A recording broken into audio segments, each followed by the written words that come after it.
Здесь должен быть Катиев Асламбек Бейтиевич. Житель Назрани Заурбек Катиев с гордостью показывает имя своего прадеда, участника Первой мировой войны Асламбека Катиева, который наряду с другими представителями ингушей служил в Кавказской туземной конной дивизии. Именно Асламбек и был командиром ингушского полка. За всю свою военную службу он не раз проявлял храбрость и отвагу, о чем свидетельствуют многочисленные награды.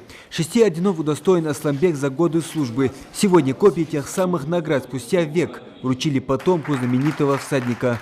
Орден Святого Владимира с мечами 4-й степени. Для меня большая гордость то, что сегодня вспомнили про моего прадеда, дали ему его утерянные награды, его потомку мне. Я с самого детства был наслышан о его подвигах, о его мужестве, о том, как он жил, каким он был. Мне о нем постоянно рассказывал мой отец.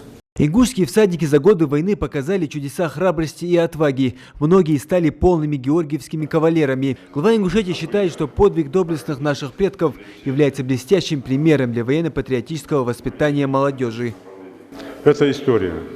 Об этом должны знать наши детишки, вон сзади сидящие кадетского корпуса. Об этом должны знать мы с вами. Почему? Потому что они были такие же люди, как и мы с вами. Но когда надо было, они проявляли высочайшие чудеса мужества и отваги.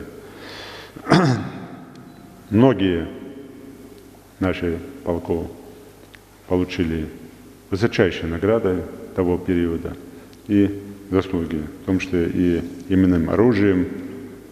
Ну и больше всех награжденных, мы это любим говорить, в этом ничего плохого нет.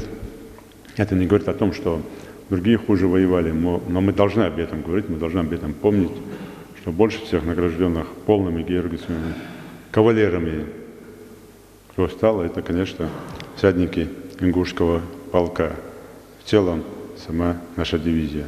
Имена всех ингушских всадников, которые удостоены звания георгиевских кавалеров, увековечены на мемориале памяти и славы в Насыркорте, а эти герои описаны в книге Исы Алмазова. Ингушский историк посвятил этой работе почти 17 лет. По крупицам ему удалось собрать имена всех диких всадников, которые удостоены самых высших императорских наград. По этой работе мною проделана довольно хорошая работа.